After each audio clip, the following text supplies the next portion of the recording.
Con nosotros ya Lucho. Buenos días, Lucho. Vamos a conversar contigo en Economizando sobre la pobreza en Panamá. Así es, un tema muy interesante. ¿Cómo les va? Primero que Muy todo. bien, gracias a Dios. Qué bueno, ¿listos para el viernes? Así es. Bueno, sí, el tema de la pobreza es un tema muy interesante. Hay tres formas de medir la pobreza. La primera forma de ellas es a través de lo que gana la persona, el ingreso o el salario. Decimos que una persona es pobre cuando gana $2 diarios.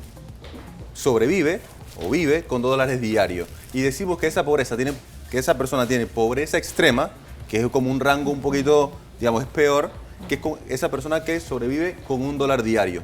$2 diarios y un dólar diario. Wow. Obviamente, ese es por el lado del ingreso, pero de igual manera, si tú ganas poco, obviamente vas a consumir poco. Entonces también se mide la pobreza a través de qué consume o qué alimentos consume esa persona. Y por último, la pobreza también se mide por el acceso a necesidades básicas, que es una tendencia que a mí me gusta mucho. Es decir, si yo no logro alimentarme, soy pobre.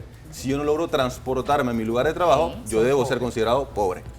Wow. ¿Qué factores influyen? Y dentro de nuestro país, en donde yo siempre he dicho que tenemos muchas ventajas por encima de otros países vecinos, por ejemplo, tenemos el Canal de Panamá, no todos los países tienen el Canal de Panamá.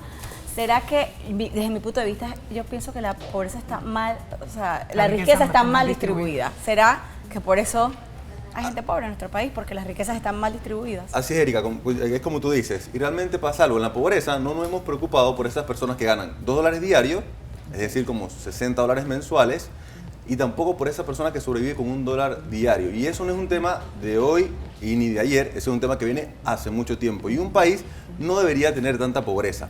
Cuando dimensionamos en número la cantidad de pobres que hay, decimos que en Panamá hay 23% de pobres, es decir, 900.000 personas que viven con $2 diarios. O que no resuelven sus necesidades O que no resuelven básicas. sus necesidades básicas. No sé ustedes, pero para mí eso es gravísimo. Eso es gravísimo. Y es más gravísimo cuando vemos que hay países como Singapur, que no tienen pobreza, países como Holanda, que no tienen pobreza, donde a la gente se le quita entre el 30 y el 40% de sus ingresos. Sí. Pero no hay pobreza. Y aquí en Panamá todo el mundo quiere evadir impuestos, que le den becas esta, becas la otra, le quiten aquí, les quiten casa allá. Gratis. Casa gratis y todo gratis y seguimos en la pobreza. Así es, si no hemos olvidado creo que de ese tema. Inclusive hay países que han logrado derrotar la pobreza ayudando a toda esta población que no tiene, digamos, ese acceso a necesidades básicas. Y yo vuelvo a lo anterior, también una persona que no tiene transporte es considerada pobre. Esta semana hemos visto, digamos, la gran cantidad de problemas que enfrentan los panameños en el tráfico para poder trasladarse a su casa. Es un tema también de pobreza. Y es más, imagínense, 20% de pobreza en Panamá. Pero cuando vas a ver por provincias, y por eso me trae la computadora, que aquí tengo algunos datos, por ejemplo, Bocas del Toro, 48% de pobreza. Wow.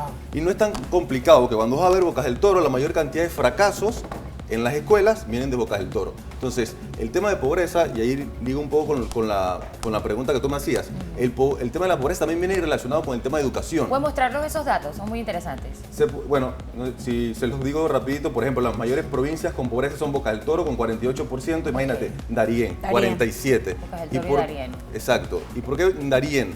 La mayoría de gente que está en Darién, o población de la comarca indígena, está en el tema de la informalidad, no tienen un trabajo, no tienen un empleo. Claro. Y pero es un te tema digo que algo, yo tuve la oportunidad de vivir, la que más vivió, una semana. Estuve conviviendo con las personas en el bosque de la Chunga, eso es adentro en Darién, en la misma jungla. Y ¿sabes algo? Desde ese día, desde el día que me retiré de allí, un día martes, yo creo que ellos son más ricos que todos nosotros. Sí. Porque esas personas viven para sembrar, viven para producir, se alimentan, los niños no saben lo que es una televisión, tienen una iglesia y son personas que están totalmente felices. Entonces yo creo que la pobreza es relativa y es mental. Sí, aunque cuentan con muchos recursos. Claro, estamos hablando de economía como tal, pero me gustaría darte ese mensaje porque de verdad me pareció muy valioso lo que pude vivir durante esa semana con ellos. Sí, pero ese ha sido el gran problema que hemos, digamos, confundido un poco. Le hemos dado mucho, cuentan con todo, pero es subsistencia, no tienen algo formal. Cuando tú vas a ver y les preguntas a cada uno de ellos cuánto ganan mensualmente, un mes ganan una cantidad y el otro mes ganan otra cantidad. Entonces una persona, imaginemos nosotros, claro, que un mes tengamos un salario y al mes siguiente tengamos otro salario, hoy pagamos a lo mejor educación y mañana no comemos. Claro. Pan para hoy, hambre para mañana. ¿A qué costo uno erradica esta pobreza? Yo sí puso el ejemplo de Singapur y me llama mucho la atención. Todos decimos que Singapur, wow, eso es lo que exteriorizamos. Sin embargo, si vas un poco más profundo a Singapur, Es cierto, nadie es pobre, nadie es indigente, nadie vive en la calle, pero las posibilidades que tienes para superarte en la vida son nulas. Desde que estás en la escuela te educan para una simple función y es trabajar en grandes empresas y ponerle un brazo a un robot, digamos, a un juguetito, y vas a trabajar para esas empresas. Entonces, ¿a coste de qué trabajamos para esto? Porque entonces también allá la brecha es muy grande. O eres una clase baja que subsiste o una clase muy, muy alta. Entonces, no hay clase media. ¿Cómo podemos erradicar la pobreza de una manera con posibilidades de superarse? Claro, no, pero el caso de Singapur es interesante porque de igual manera genera oportunidades a la persona. Claro, de poder todos los tener un tipos. salario, y lo más importante, antes de generar un salario de una buena educación.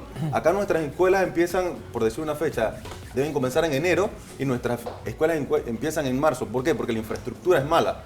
Tú vas a Singapur y vas a una escuela y vas a ver que la infraestructura y la calidad de esa escuela es buenísima. fabulosa. Y tú decides al final si quieres seguir poniéndole el brazo al bendito robot. Así y también es. en Holanda la gente hace de todo y en Holanda no hay pobreza. Claro, y no hay claro, no hay un papel de basura en la calle. Por aquí esto Así que tiene lo- que ver con corrupción y ese es otro tema. Ese es otro Definitivamente corrupción de nuestros gobiernos y de nuestros gobernantes. Punto. y que influyen mucho. Bueno, Claro que influye. Claro, y la tecnología también genera buenos ingresos. Yo creo que también acá la pobreza, la hemos confundido, que la pobreza se corrige con un post en Instagram o un tweet. Y que apoyando, rezando por Panamá. Claro, o un tweet en Basta. Twitter o un mensaje o una foto en Facebook.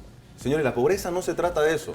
Hay gente en Panamá, 900.000 personas, 23%, y en provincias más, que trata de sobrevivir día a día y no le hemos puesto el cuidado. Y yo creo que ese es el tema, ¿no? Poder enfocarnos, porque un país con pobreza, mira el caso de Singapur que tú mencionabas, digamos, un país que avanza, un país que produce, todo el mundo está produciendo y eso es lo que conviene en el país.